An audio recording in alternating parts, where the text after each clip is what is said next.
Hello my dears and welcome to another Disability Dramaturgy Deep Dive, the series on my channel that gets the least amount of views and takes the most amount of time and effort to do, but this is also my favorite part of what I do, so it's fine, I don't really care. If you're new here, hi there, my name is Sydney, my pronouns are they, them. I'm an actor, dramaturg, and educator with a specific research focus in accessible education, minority media analysis, and accessible theater, and in this series we break down shows that involve disability to academically demonstrate that disabled stories have always been a part of the media canon and always will be, work on those critical thinking media analysis skills, and talk about ways to more ethically stage and or talk about these shows. Always with a cool that happened, now what mindset that lovingly pushes the industry forward and unpacks the fundamentally flawed system on which it was built. Also for friends who need it, I am a white young person with light brown shoulder length curly brown hair that is in a halfway up braid crown situation. I tried to do a version of what Anya's hair looks like in the musical, and I've never done this kind of hairstyle before, and I think it looks pretty decent for having no idea what I was doing. It's not great. I'm also wearing a gray cozy sweater, and I'm sitting in front of a plain wall that has green leaves on it. Today we're going to talk about Anastasia's portrayal of memory loss. It's going to be a fantastic time, but also I know that memory loss as a concept can be triggering for some people, so if you're interested in the series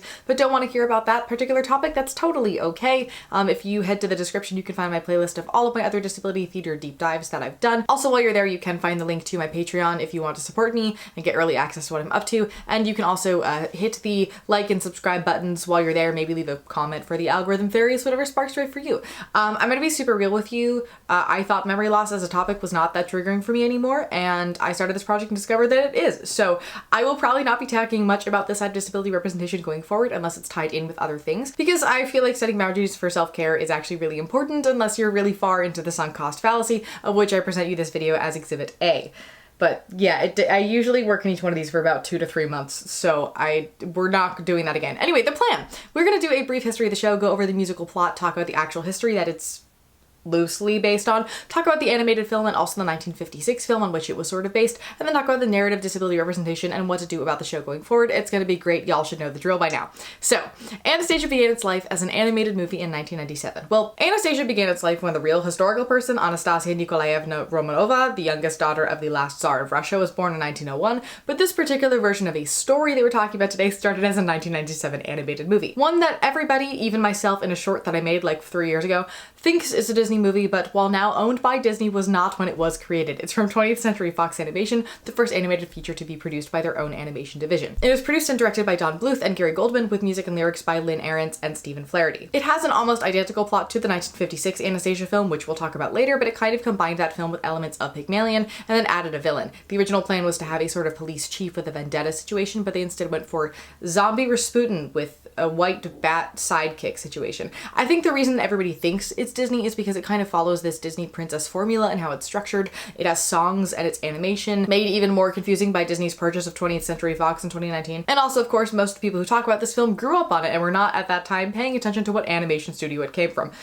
To me, that's not super important information, but I know that film buffs find that to be very important because it was brought up in every single article I read and podcast I listened to about the show. They then adapted that film into a musical with a book by Terrence McNally and Ahrens and Flaherty returning to write 16 new songs. The first reading was in 2012, then a workshop in 2015, then a run in the spring of 2016 at Hartford Stage, and then it opened on Broadway in April of 2017 at the Broadhurst Theatre. The show overall got fairly mixed reviews, with many of them citing the long running time and some uneven subplots. It also did not win any Tony Awards, though it got 2 nominations, and it ran on Broadway for 2 years, followed by a 2018 national tour that ran until the pandemic, then a new leg opened in 2021 and ran until 2023. Over the next 6 or so years after opening on Broadway, the show has opened in like 11 different countries. It's also very commonly done regionally. Not to further compare this IP to Disney, but when Disney movies become musicals, they usually flesh characters out a little bit more, but otherwise keep them generally the same, when in comparison here, they rewrote much of it to try to make it more historically accurate, including changing the villain entirely, which I personally prefer to the original movie, but for people who were expecting it to be more or less the movie on stage, this musical is not quite what they were asking for. And I think it would have been more successful had it existed as its own IP, because I think the audience's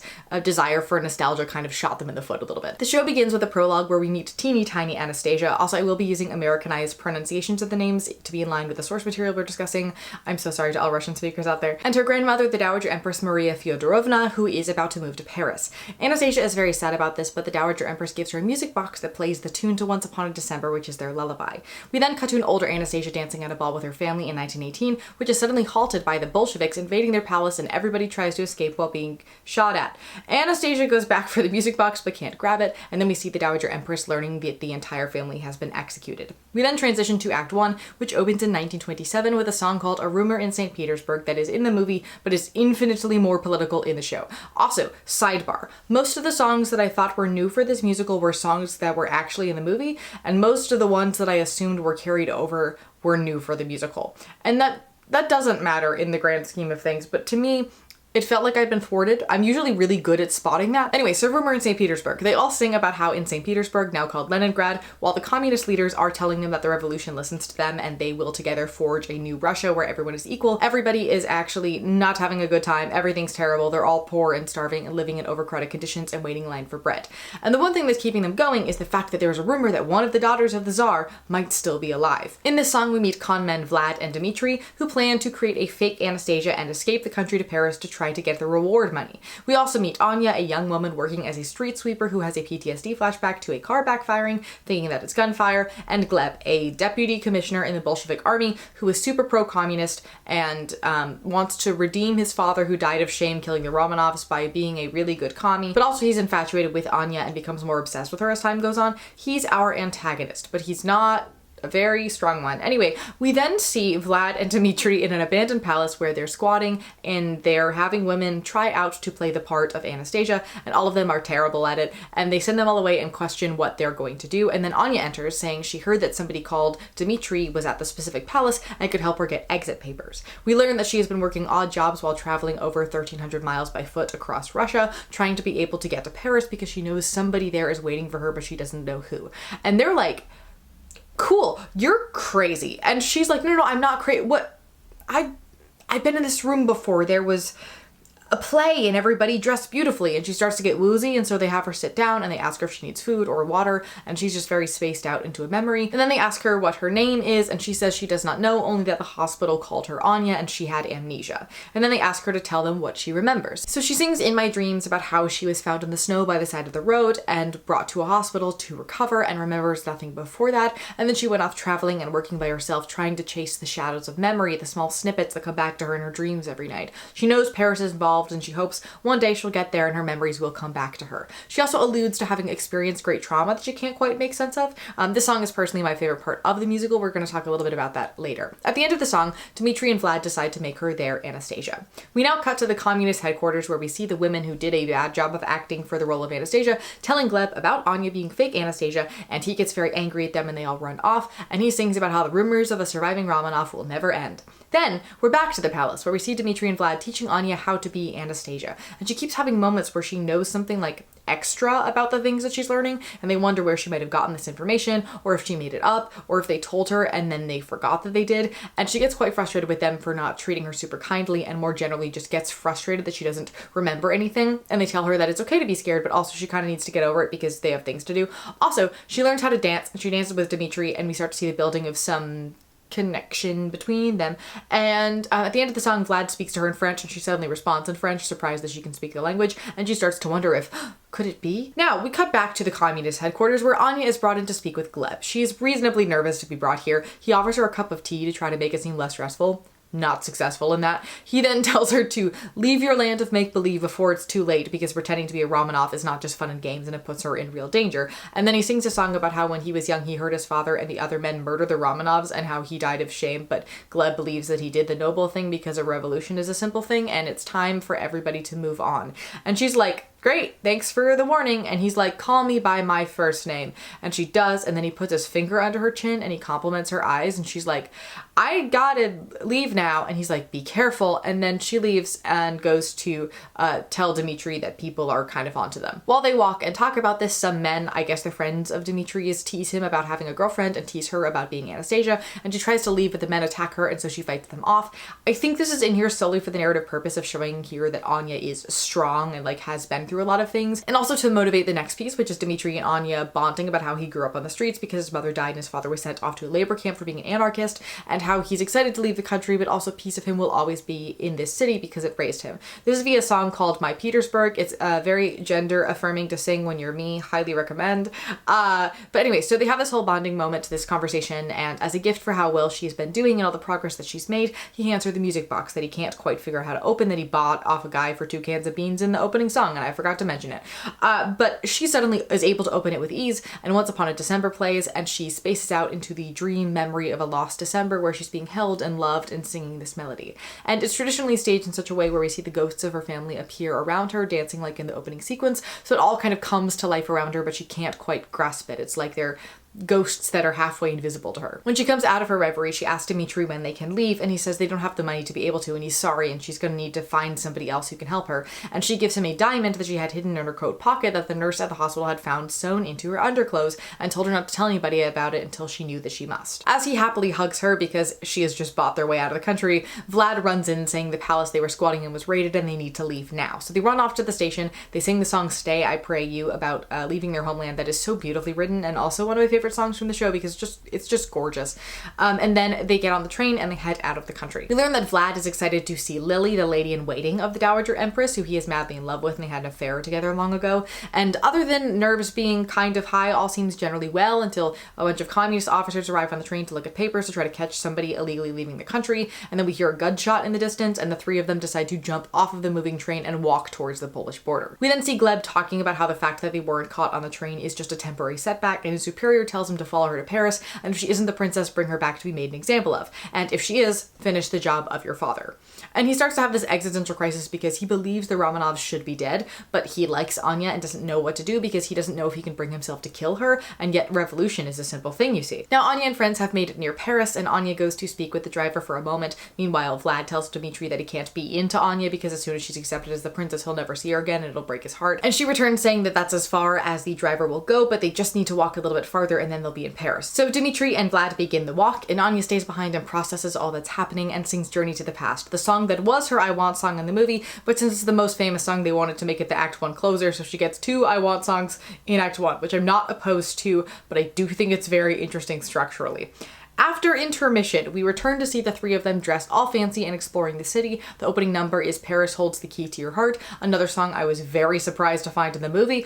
Basically, they just sing about how Paris holds the key to your heart. It's not that deep, but it's really fun and an energizing song, so that makes for a great Act 2 opener. And then Dimitri goes off to the hotel, Vlad goes off to the Neva Club, a club where all the Russian aristocracy who escaped Paris hang out to try to find Lily, and Anastasia crosses the Alexander Bridge named after Tsar Alexander III and sings about how maybe on the other side is her past and her future. We then cut to the home of the Dowager Empress, where she and Lily talk about getting so many letters from fake Anastasias trying to take advantage of her to get the notoriety and Romanov fortune, and the Empress sings about how hard that has been on her and how she's decided it's time to give up because she's done searching. Now we cut to the Neva Club, where people are heading in for the evening, and Gleb also tries to go in, but he's turned away at the door, and everyone's all, the old Russia was great, we're proud of being Russian, we missed the land of yesterday, and Gleb is very disgusted by that, quite reasonably, since the Russia of yesterday was not a great time for the vast majority of the population. Anyway, they sing a whole number about missing the good old days, then Vlad appears, and Lily is super excited to see him, and they get all into each other. They talk about their scandalous affair, they begin to rekindle the flame, and he says that he will kiss her if she agrees to let the Dowager Empress meet a young lady he plans to bring to the ballet on Monday, and she reluctantly agrees.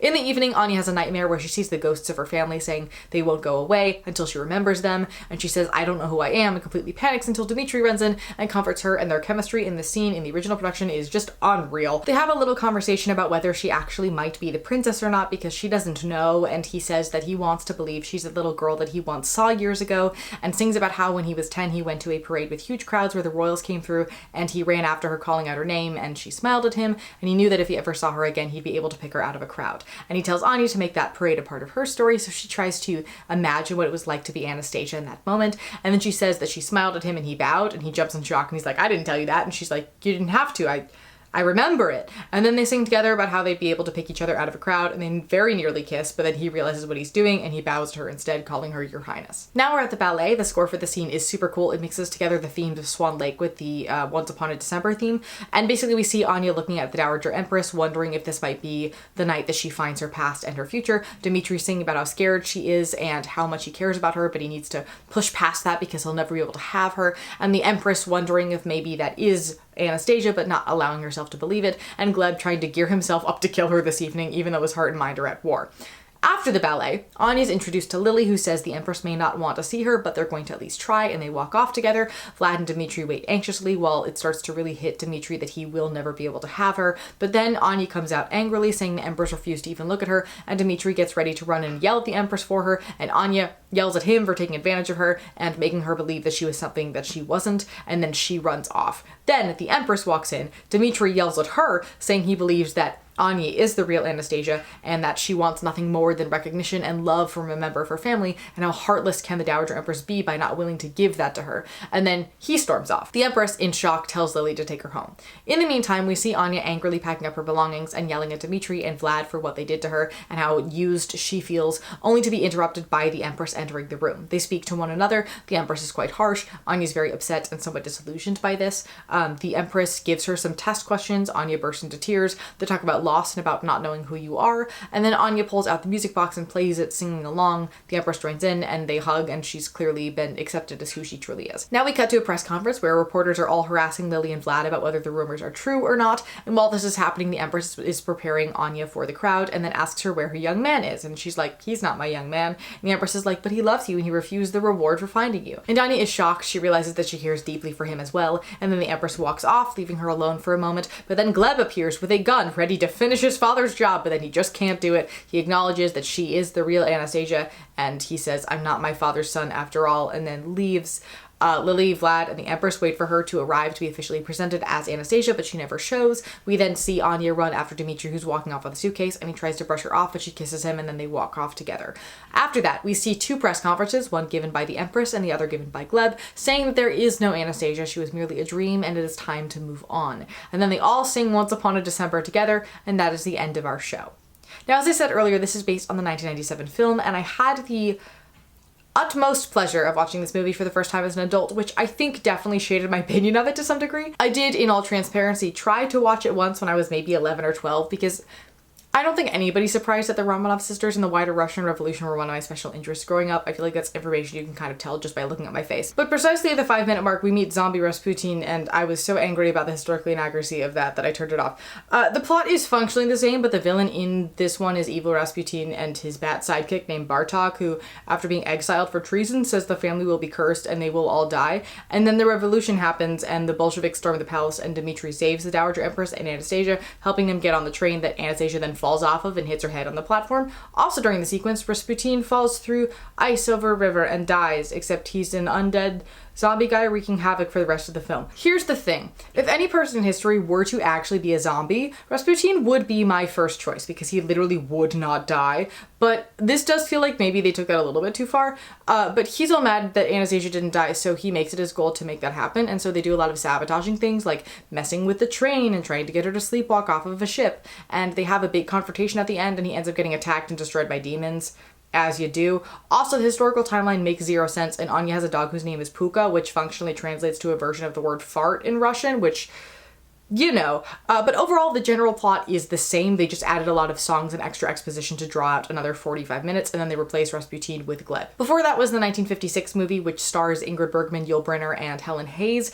Incredible casting all around. I haven't been able to find anything that says that the 1997 film was explicitly based on the 1956 film. Everything just says they share a similar plot, which is very interesting to me. And this film was adapted from a 1952 play inspired by the real Anna Anderson, who we will talk about a little bit later. The general plot of this version is that there is a woman named Anna Anderson living in Paris in 1928. She is unwell and has been in a mental asylum for some time to be treated for amnesia, and apparently told a nurse that she is Anastasia. A former white Russian general who wants the Romanov inheritance goes to visit her and calls her the Grand Duchess. She panics, she runs off, nearly throwing herself into the river, and the general takes her in and trains her to be Anastasia, and they start to fall in love with each other. And also, some of the court people believe she's the princess and others don't, and then they go to Denmark to try to convince the Dowager Empress, and here she meets a prince who she also gets along with quite well and is expected to marry if she is the real Anastasia, and the general then gets jealous. Also, the Empress is reluctant at first, but then believes that she is the princess, and before she goes to present her officially, tells her that she gets to decide what future she wants to have, and Anna decides to run off with the general. What was most interesting to me about this film, beyond the incredible performances, is the fact that there is never really a major conflict or antagonist. It's just kind of events happening in succession. But since it's fun to see a commoner become a princess and wonder if she really could be her, you're riveted to know the end of the story anyway. I don't get to see a lot of detail like that, and it was really nice and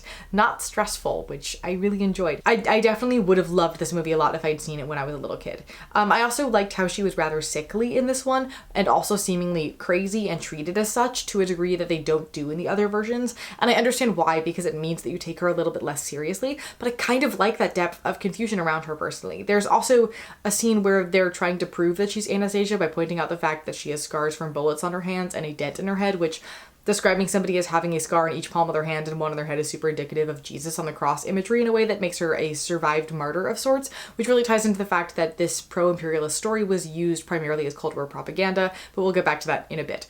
When it comes to historical accuracy, the musical wanted to focus on telling a more historically accurate version of the story, so they fixed the timeline and age disaster that's in the film. Instead of zombie Rasputin, they decided to create Gleb, who is functionally a slightly less interesting version of Javert. They also added a lot of pieces to more point to the revolution, though the revolution itself was primarily peaceful. It was the subsequent civil wars that were more bloody. Both the show and film kind of combined those into one event, which I think is odd. And they added more Russian stuff, even if it was mostly pronounced wrong and mostly stereotyped and not super based in reality. But Puka the fart dog is gone, so that's a win. The things that weren't fixed are the fact that St. Petersburg became Petrograd in 1914 when Russia entered the war against Germany, then became Leningrad in 1924 in honor of Lenin, and did not become St. Petersburg again until shortly before the USSR fell in 1991. So the whole we don't like communism, so we're gonna reject the new name and continue to call it St. Petersburg does not make any sense. Also, Empress Dowager Maria Fyodorovna, her grandmama, never lived in Paris and never offered any award for the return of any of the Romanovs, nor did she ever meet with any of the imposters. I understand how, for plot reasons, that was changed, but the Dowager Empress was from Denmark, and she eventually went back to Denmark after the war, and other than Paris being a sexier place, I don't see why the plot couldn't have happened in Copenhagen. The bridge she sings about in Paris is a real bridge though, so that's cool. Also, nobody was having royal balls during the World War. The palace was empty when it was stormed because the Romanovs had already abdicated and were brought to exile elsewhere, and then moved a few times before they were killed in 1918, but that was also for dramatic effect, so I will let it slide. Most of the inaccuracies are actually in the wider narrative they're trying to tell. In order to get you to sympathize with this lost princess, the narrative has to lean, at least to some degree, pro-monarchy. I mean, there is a really cool story to be told around Anastasia realizing her history and then coming to terms with the fact that autocrats are bad and shouldn't exist, and her parents are responsible for some horrible things, while also acknowledging that that is her family and the legacy that she carries. That might be a little too dark. Both the film and the musical really emphasize this loving family dynamic that was broken up by the communist revolution. The film very explicitly and the musical more implicitly, which yeah, it's bad, and generally it was assumed at the time that the children were going to be spared because that was the ethical thing to do, and then that simply didn't happen. But they frame it in such a way that it's oh no, these people did a revolution and this poor family just got caught up in it, and also deliberately demonizes communism. In the movie, they take all culpability away from the Romanovs, saying that Rasputin was banished by the family as a traitor, which never happened, and thus he put his curse upon them, and that is why all these bad things happened to him. And him being a zombie is, again, fairly historically accurate, given that this man simply would not and could not die. And also, the revolution was partially his fault. He definitely was one of the tipping points, but taking all culpability away from the Romanovs isn't great. But I sort of prefer this to the changes made for the musical in regards to fault, because it's such a weird choice in the film that you can easily clock it as kind of weird, when in the musical it effectively turns communism itself into the villain. It has most of the characters long for the days of the Empire. The opening song talks extensively about how terrible everything is and how their only hope is praying that Anastasia survived. The song, again, is in the film, but they changed many of the lyrics for the show. And also, Gleb is... We'll get to him in a second. A lot of these things are based in stereotypes, particularly stereotypes about and stories of what life was like in the late USSR, which is very different from what Russia looked like in the early years of the Soviet Union, where things got a whole lot better for Russians than they were during the time of the Empire. It is genuinely impressive how quickly the Bolsheviks got things done. Was the latter portion of the USSR a good time? Absolutely not, but that does not mean that every single aspect of a governmental system is garbage, or that it was garbage the entire time. For example, the Bolsheviks set up a literacy program, taking the literacy rate from 20 to 30% of the population that it was during the time of the Empire, and raising it to 70% in 1927 and 90 to 94% in 1939. They also guaranteed affordable housing, made healthcare available to populations that had never had access to that before, reducing the rates of infectious diseases by a massive amount, which in addition to malnutrition, had formerly killed about a third of infants born annually. They also made gender equality a constitutional right and were the first country to legalize abortion, as well as create a system of widespread kindergartens and nurseries. A lot of the things they complained about in the show as being bad because of the revolution were more either things that were bad because of the empire that the Soviet had not yet fixed or could not fix, such as the sheer lack of food and housing, or things that are more general issues that exist in most societies regardless of economic and governmental systems, such as secret police, crowded living conditions, labor camps, and restricting immigration, which is just what countries typically do during times of governmental unrest. And also, standing in line for bread was the standard way of getting your food in grocery stores around the world for quite some time. Someone would be behind a counter and you would tell them what you wanted and they would fetch it for you. The self-service model of grocery shopping was only introduced in the US in 1916. Other things complained about in the show were things that were really issues at the time in Soviet Russia, but are problems in capitalistic society during hard economic and political times, so they assumed it would be universal when it very much was not, like a throwaway line about Anya being owed last week's wages, or her concern about keeping her job because they're hard to come by. Gleb in particular is an interesting narrative creature because he exists to embody communism and also be a villain. Subtle messaging, I know. But more particularly, he is framed in such a way that we start to see him distance himself from his own ideology and sort of lose a sense of self over the course of the show, which is initially framed as, oh, maybe this communist character is good, or at the very least, very complicated, which is a level of nuance around communism I was initially surprised to find in a family-friendly musical, but turns into him becoming disillusioned from communism and separating himself from it, and then I guess just being confused and sad after, which just makes it seem like he can throw his belief system away and that there's a different one underneath it to fall back on. In this case, the pro-imperialist view, which is not quite how that works. Overall, this character is sort of haphazardly sprinkled throughout the show, so we never quite know what's entirely going on with him, and the narrative idea of somebody sort of for lack of a better word, deprogramming from that ideology in which they believe their entire life, and that inner turmoil that comes with overhauling how you view the world is super interesting, but also something that is rather out of place here and also not necessarily handled in a way that it probably should be. First of all, because he's not nearly developed enough for that narrative to work, and because it doesn't feel particularly interesting or original here because it so neatly slots into the anti-communist messaging prevalent throughout the piece.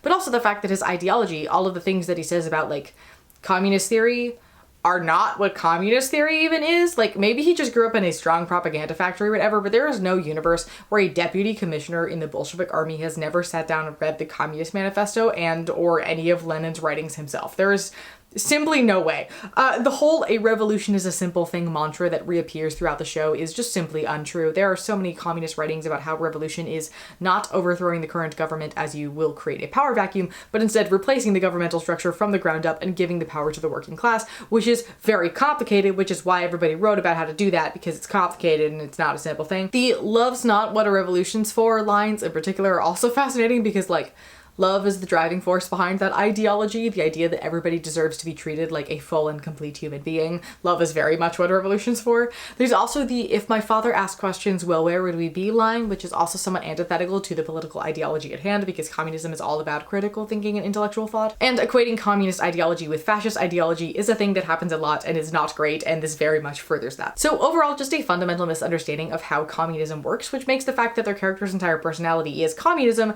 kind of a mess, both narratively and politically. And to be clear, I don't really blame the writing team for this. A lot of pop culture understandings of things end up in media because that's just how that works. What I actually blame is the fact that they didn't hire a dramaturg whose whole job would have been to point these things out and to fix them, because dramaturgs are great and you should hire us for more things. I would also like to briefly note that the narrative choice of the ending, where it's made unclear to the audience whether the story of Anastasia did or did not historically actually happen, is very cool and very interesting, but within this particular historical context and the story they're trying to tell is at the very least not super great, if not just plainly irresponsible. If you want to learn more about the actual history behind both the film and the musical from the perspective of a Russian, a YouTuber by the name of Revolutionary Thought made deep dives into both that I've linked at the top of the description for you, and you should definitely go check them out. They're a great rabbit hole to go down, and I got a lot of these points from them, so thank you to them for doing that research. You made my life a whole lot easier. But it's also not actually that surprising that this story finds itself so strongly anti-communism, given that the original conspiracy on which it was based was often used for the purposes of propaganda, specifically during the Cold War, to vilify communism, especially in the United States, where we're notoriously not fans of the communists, but also even before then. This family was famous. The four girls in particular were picture perfect and beloved. Also, they all loved photography, so they were documenting everything all the time, and so a lot of people were paying attention as to what was going on with this family during these revolutions. And again, everybody kind of assumed the Tsar would be executed. Maybe so would Alexei because he was the heir, maybe the Tsarina, but the girls were probably going to be fine because they couldn't actually take power in Russia anyway, and it was borderline unethical to kill them, as well as a really bad PR move for the Bolsheviks. But then in 1918, the Bolsheviks were like, Yeah, so the Tsar's been shot and killed. The Tsarina and Alexei are somewhere safe, and we put the girls on a train somewhere, which is just enough information to raise a lot of questions and start creating some really interesting conspiracy theories, particularly for groups of people who were not super pleased with the political changes taking place in Russia at the time, and thus wanted to believe that maybe there was an heir or two who escaped and was out there somewhere waiting to be found and plopped back onto the throne. Those groups of people primarily being the monarchist, imperialist aristocracy in other countries who happen to control things like, I don't know, the press. If they could say the Bolsheviks botched the murder of the royal family and there's a legitimate heir somewhere, they then have a more concrete reason to hate the Soviets. But also beyond that, this was a time of great upheaval in the world. There was a wave of revolutions in many countries, lots of threat to various crowns in various countries. Also, the First World War was happening, which was functionally between a bunch of people related to each other, in addition to a large wave of strikes and the women's suffrage. Just lots going on, lots of change going on in the world. And so a story that holds onto a slice of a nostalgic world that no longer exists, that many people were looking back on as the good old days because they weren't directly living in Russia during that time, or if they were rich people, really caught on for these reasons as well. Not to mention that the idea that anybody could secretly be a princess is pretty great. So the story itself caught on just by nature of what it was saying, by its massive political ramifications, and also by the fact that it didn't get disproven for a very long time. And also there were a lot of lost Romanov impersonators. That was also a thing that happened. Actually, brief Anna Anderson side quest while we're here. She was the most famous of the Anastasia impersonators. We know she was an impersonator via DNA testing, but it was also known at the time that she was.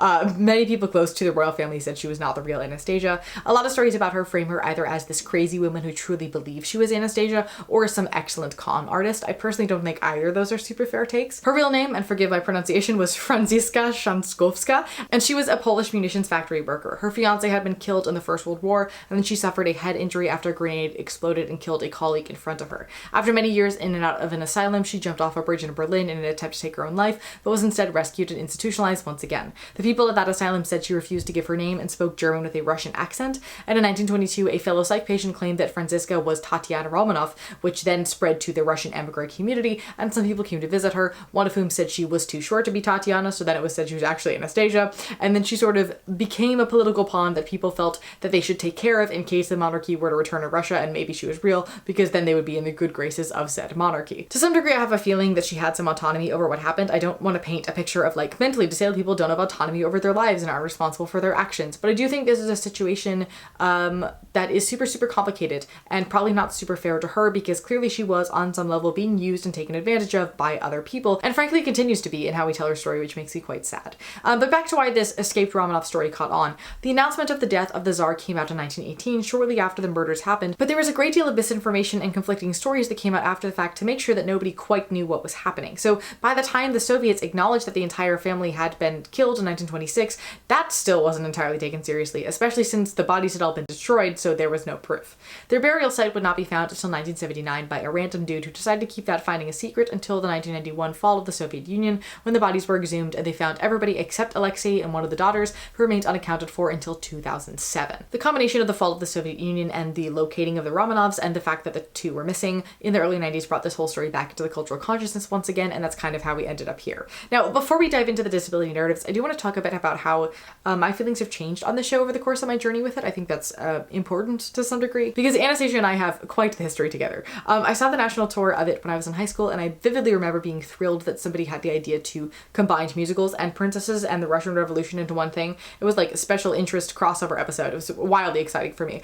I also remember thinking at the time how surprised I was that they made this villain a somewhat redeemable commie, because even though it wasn't great narratively, it was still a lot more daring than I ever expected a family-friendly princess show to have the guts to tackle. More generally, I was impressed by how much they bothered to get semi-politically right, or at least that this concept existed to begin with, that I sort of brushed how much they got wrong under the rug and ignored it, but I definitely noticed that it was there. The one thing that really bothered me at the time was the super Freudian view of memory loss, with the way that her memories are repressed and forgotten about, but then come back when it's convenient for the plot. And I was like, full snobby psychology student, that's not how that works. And then I completely forgot that the show existed. About a year and a half later, maybe 2 years later, it was quarantine. I was in recovery from things that don't need to be elaborated upon in order for the story to work. Let's just say I was really sick. And during this time, I was too exhausted to really move, my head hurt too much, and I was too spacey to be able to focus on a screen or reading a book or even on listening to spoken text. And I was trying to process everything that happened and figure out what life with functionally a new brain and body was going to look like for me. And also processing the pandemic situation, that was on the back burner. So this effectively left me with music as my main form of entertainment for a few weeks, if not a few months. And while I'm very good at crafting a good playlist, that got very old very quickly. And so I turned to musicals to at least give me some story cohesion. And the first one that I clicked on, because it's the first one alphabetically in my library, was Anastasia.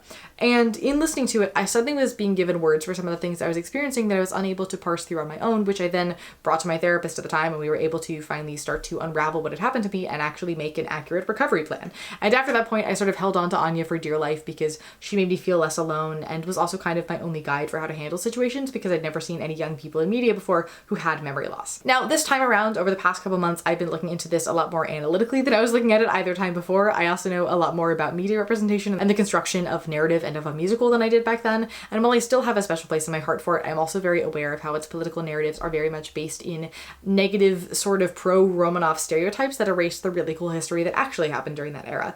And I'm also aware of how much depth they could have added with that runtime and chose not to, and I really wish they had. Or if not, just made this a straight 90 minutes, because there really isn't a lot of plot for them to work with as it currently stands. So the runtime creates really weird pacing, a lot of sloggy moments. The music's just incredible, but I'm quite aware of how cool the book could have been, particularly since the desire was to make it more historically accurate, and then they just kind of didn't, which is a bummer. It still is a huge piece of my heart. It always will, but I definitely find myself being a good deal less inclined towards it than I used to be, if that makes any sense, which I just find to be quite interesting because I don't think it's ever happened in the series before, but it also makes sense. The target audience for the show is primarily young people, and it spoke to me when I was a young people, and now it doesn't anymore, and I view it differently, and that's okay because sometimes we just outgrow things. But anyway, with that, let's talk about the disability narratives. We're primarily going to be focusing on Anya and her memory loss, but it should mention that Alexei, who was very briefly at the beginning of the show, had hemophilia, which is a blood clotting disorder. This was known at the time as the Hester disease or the Coburg curse because it was passed down through the German Hester family. Alexandra knew that she was likely a carrier and feared birthing an heir with hemophilia, which after 4 girls is what ended up happening. Today, Alexei's type is treatable, but at that time he was not expected to see his 16th birthday. They tried to keep it a secret as long as they could, but around the age of 18 nearly died from a bleeding attack, and it became nearly impossible to keep it a secret any longer. The show very briefly nods to this with Alexei falling during the dance and everybody running up to make sure he's okay, and he's also later portrayed as being eerily mature and aware of things, saying, "Can I tell you a secret? I'm gonna die soon. We all are."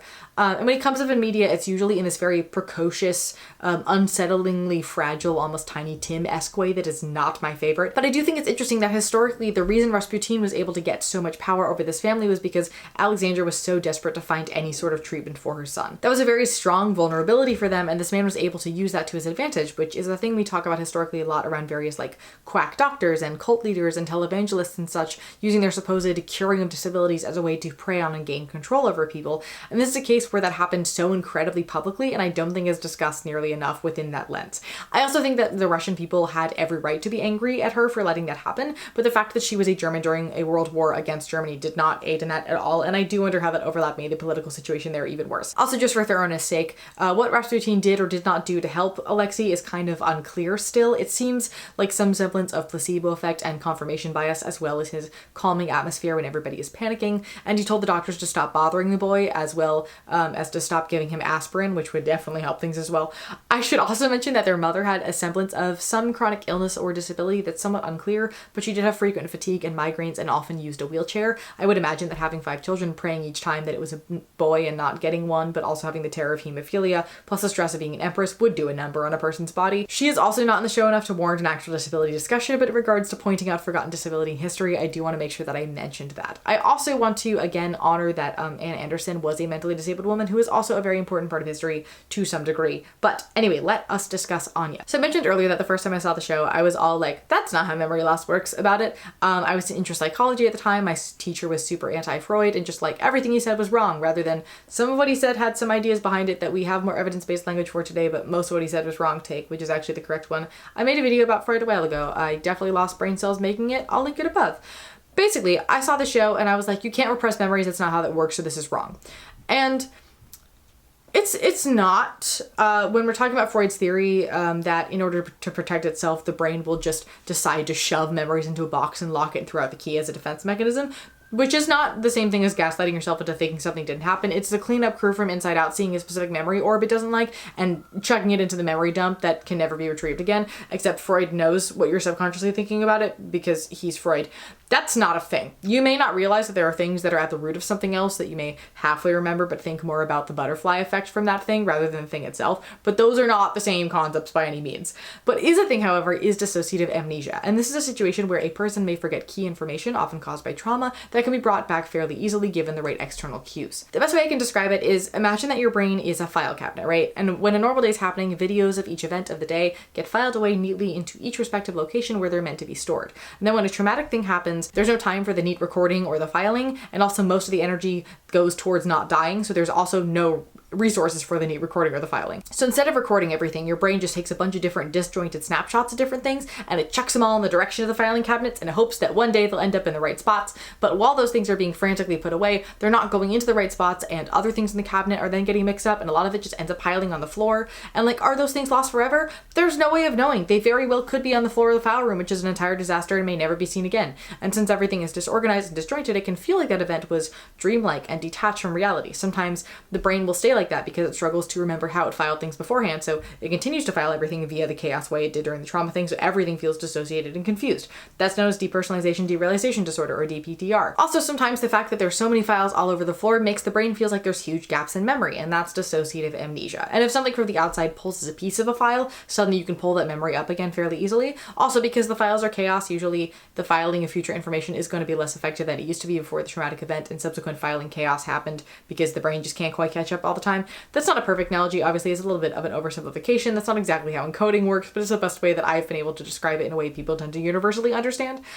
For me, I had a timeline spreadsheet, so every time I would have a flashback and that retrieved a new memory, I would go back to my spreadsheet and I would figure out which file it fit into, and I would add that information to help organize the files inside of my head so I had more space to figure out what pieces were missing. The things that are typically the most impacted are things involving episodic memory. Semantic memory will usually remain pretty solid, as does muscle memory. Things that are encoded in multiple different places are usually the last to go more generally. I'm sure you've seen videos of older people saying they don't know what a piano is, but being able to play a really complicated piece, or them not knowing the name of a song but remembering a dance to it. That's where that comes from. So the fact that Anya very rarely gets information back by people telling her things, but she does respond to music, dreams, specific locations, and muscle memory of things she cannot recall actually makes complete logical medical sense. Also, it's really common in memory loss stories for a character to only remember things as is helpful for pushing along the plot in the right direction in a way that's narratively inconsistent.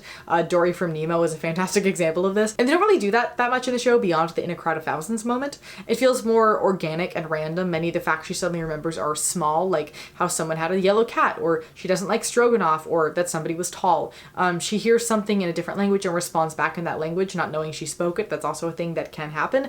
The fact that her biggest memory recall moment is in Once Upon a December, where she hears a song and is immediately transported back in time, is also incredibly accurate. The fact that much of what she gets back is in dreams, which when you struggle with dissociation, life feels dreamlike, and thus dreams feel like life. It can be kind of hard to distinguish between the two. That's also incredibly on point, and part of the reason many people with PTSD struggle most with flashbacks as nightmares, even if they're able to keep them at bay during the day. Anya, in general, in the show has moments where she's quite spacey and detached and needs people to reground her in the present moment, which I quite like. It's also important to know that Anya most likely did not just have a traumatic event happen to her as a child. If we're going with the she was pulled out the back door and the rest of her family was killed escape theory, in the film we see her fall off a train and hit her head. In the 1956 movie, also we have a train accident that definitely caused issues. We don't see the escape scene in the musical, but we're just going to pretend that's in line with this as well. A traumatic brain injury is also obviously going to impact if somebody's processing memory at the time of the event happening. I would guess that that would make all the symptoms we just talked about a lot more severe. And in My Dreams, she sings about how she was found in fresh snow. I've always imagined that she probably had some semblance of hypothermia. I don't know why. I have no other proof of that, and July in Yekaterinburg usually gets up to like 60 degrees Fahrenheit every day, so actually none of that makes sense, but maybe she was held somewhere for a time after they rescued her and then dumped by the road in the winter or something. Either way, that would also be a situation where memory would be impacted because the body's resources are again primarily focused on not dying rather than on encoding memories. The song In My Dreams itself does such an incredible job of demonstrating the experience of memory loss and showing how things are foggy and snapshots and detached and don't all quite make sense, but the underlying emotion of them is clear, and so she knows there's more to find but doesn't have the tools to be able to do so. And again, will always have such a huge place in my heart. Memory loss representation is fun from a creative perspective and kind of boring from an analysis perspective because brains are so deeply complicated and different, and we don't know as much about them as we like to think that we do. Unless what you do is super incredibly egregious, it's kind of hard to argue that something is impossible or wrong as a possibility, and thus this is factually incorrect representation discussion really never pops up in the analysis of memory loss rep, with the exception of the one movie that shall remain nameless where her own memory loss was entirely contradicting itself and also made no sense based on what she was and was not able to remember, but I don't think I've ever seen anything else that bad before or since. That does not mean, however, that you get a free pass to write a memory loss related story and do zero research for it. It just means that in theory, if you did that, you'd be pretty likely to get away with it. But what's important about this particular representation of memory loss is, to some degree, it's super different from the traditional representation we usually get. Across art forms and media, dementia tends to be presented via stereotype criteria. First, dementia is more often tied to aging and exaggerates fears of aging, disease, and disability. Memory loss representation in media is almost exclusively elderly women, usually as commentary on the reversal of the parent-child dynamic later in life, which this very much is not. There's also the occasional, oh no, he forgot everything, soap opera-style memory loss, which I lumped Anastasia into the first time I saw it, but at least to me, this feels very different to some degree, mostly because in soap operas it appears as a cheap plot twist device to make things more interesting, where here it's somewhat integral to the narrative. Also, the elderly memory loss trope sets up this idea that memory loss and physical disability come hand in hand, or that it'll be really obvious when somebody has memory loss, which makes it hard for invisibly disabled people and young people with memory loss to be believed as that actually being the case. It also creates a belief that memory loss is something that gets worse over time, since dementia is a progressive condition, when that is not the case for all forms of memory loss. For me, for example, 5 years later, I'm still missing chunks of the past and vocabularies of several languages I used to speak, but brains are very plastic, and I've been able to find workarounds and create new neural pathways that still get the job done pretty successfully, to a degree where I've started getting the wow, you have a really sharp memory comments again from people who don't actually know that I have memory loss. Anyway, as representation, Anya is such a great example of how you can't always tell if somebody's disabled, how somebody with extensive trauma and memory loss is still able to function and live a great life and form healthy and happy relationships, and of how this isn't exclusive to older people. It's also important that she's not portrayed as this fragile, vulnerable toddler who's waiting for other people to imprint a personality or memories onto her. She's her own person who's working with the information that she has, and she very strongly rejects anything anybody tries to put onto her that she doesn't want or feel connected to. She's very autonomous and strong, and it never really portrays her flashbacks or her struggles as something weak or shameful or something to hide. They're not taken seriously by the characters on stage for quite some time, but the audience themselves takes that seriously immediately. The two main stereotypes Anya does fall into are that of disability as metaphor and of loss of memory equating to loss of self and identity. We're going to tackle the disability as metaphor first. It comes up in every single one of these analyses at this point, so you should be used to it. Disability and disabled people do not exist to teach you something about yourself or about humanity at large, but narratively that's usually what it is used for. In this particular case, it uses the fact that societally memory is one of those things we associate with humanity and humanhood, and so there is this belief that a life without memory is not truly a full life, and so seeing this character struggle with her lack of memory makes us grateful for what we have, wonder what we would do in that situation, and teach us about grief and how our past grounds us, and also about retaining hope in the face of life-altering tragedy. That even if you don't yet know where you fit in the world knows where you'll fit in and you'll find it one day. And of course, she gets her memories back at the end, so we don't actually have to worry about what a life without memory looks like for very long, because she's cured, so it's fine. This is a case where I could let this trope slide a bit because factually it is very likely that had Anastasia survived in the way the film and the show suggest, she would have actually had some semblance of memory loss, and this is just a narrative byproduct of it existing, but I do want to point it out all the same. Having memory loss equate to a complete loss of self and identity is also a complicated one, because I know for me, early on in my diagnosis, it very much felt that way, because we do culturally tie identity so much to the things you've done or the things you do or how you spend your time or what's happened to you, and so I felt very lost, and it took me a bit to figure out who I am outside of the way that I'd been defined by people around me for a period of time, because I couldn't remember how those people defined me. And that was within a structure where I had access to many of those people still, so I can imagine that for Anya that would be a much harder situation and quite disorienting. But the thing is, while narratively they're saying Anya does not know who she is because she's missing a chunk of her memory, she does show that she has a strong sense of who she is. She's less feisty in the show, but in both the show and the film, she is very clear about how she will and will not be treated by others. She is firm in her opinions and she is focused on her goals. It's more that she doesn't know where she came from, which creates a large sense of loss, and I wish the story had angled itself a little bit more towards that, because not knowing who you are as tied into grief and loss is something more people can relate to story-wise, and also it gets away from saying she can't start living a life as a person until she fills in her memory gaps, which is sort of what's being pointed out in the story as it stands right now. It also has all of the pieces for the narrative to be present, it just chose to use them in a way that aligned with this trope rather than a slightly different direction that I actually think would have been more effective storytelling as something that's more tangible to a target audience. I honestly would love to have a kids movie around the idea of grieving something but not knowing quite what you're grieving, and making that more literal via actually forgetting something that happened and how you cope through that loss and let it go, because I think especially for much younger audiences that would be a really important tool that would resonate strongly for kids who've been through trauma. But I digress a little. When it comes to the now what with the show, I really don't have anything. I think a more authentically cast Anya would be cool, albeit difficult to do since memory loss is a very rarely disclosed disability for obvious reasons. But I would love to see the extra depth and weight that would bring to the character, because I feel like that I've been through more than you know, spunky and less classically princessy energy from the film never really carried over into the musical, and I think authentic casting might bring some of that energy back to this character, but honestly I really don't know. The show is a rare occurrence where the disability narrative is great, but it's the political narrative that concerns me, and I don't quite know what to do with that if I'm honest. But in the meantime, I will continue using the musical version of Anastasia to explain to people what my memory loss looked like, because it's kind of the only option that I have. But that's all I have. I hope that you learned something today. I'm sorry to everybody whose Russian history special interest I just awakened. Enjoy your rabbit hole. Apologies if I pronounced any of the Russian words wrong. I used to speak some of the language and it's gone now. I highly recommend the BBC series Empire of the Tsars with Lucy Worsley if you want to learn more about the history of the empire. I think all 3 episodes are on YouTube, so I will be sure to link them below because they're my favorite documentaries on Russian history. Huge fan of the series. I also will recommend literally any of the books by Dr. Helen Rappaport about the Romanovs. She has such a unique look into the more daily life aspects of the history, which I really love. But anyway, I'm focusing on finishing the video. As always, thank you for listening. Thank you for learning. Remember, it's never too late to start over, and critical thinking is really sexy. And I look forward to seeing you, my dear, in the next one.